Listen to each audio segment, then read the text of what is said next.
So, of course, every author has their opinion on what makes a great story. In my opinion, I think it's character. I think characters can make or break a story. A plot is a plot. You know, a girl goes into the woods and she runs into the wolf. Okay, but what happens next depends on who the wolf is and depends on who she is. So, if we're talking the traditional Red Riding Hood story, Red Riding Hood's in for a little bit of a ride.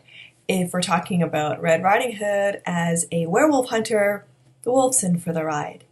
And I love building character. And one of the reasons I think writing is so amazing is because you get a chance to look at the world around you and to listen to people and to see how they move and how they act and how they interact with different people.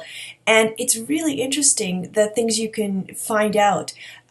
Things like if people are getting along and you're watching them walk down the street, that no matter the difference in the height, their strides will match.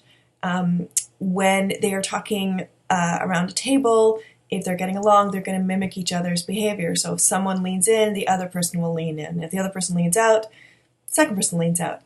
And it's all just so great to be able to look at the world around you and take it all and then sort of crunch it down and push it into a finite story with a set amount of pages and a set plot, and then, you know, throw all these different characters together and just see what happens. And I have to say, for Guardian, I really wanted to try my hand at making the unlikable character understandable and relatable.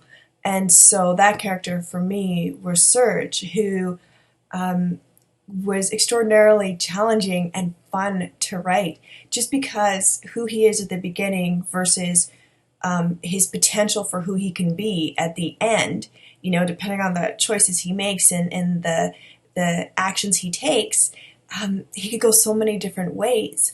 And I liked the idea of Maggie being stuck with this bully and not being able to get away from him.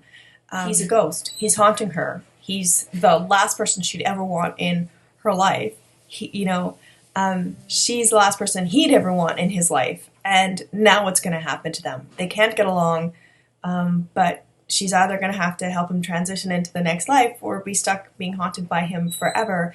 And I liked the idea of them in their grappling together, having to find out things about each other that were unexpected and good and bad, and, you know, where that would all go from there.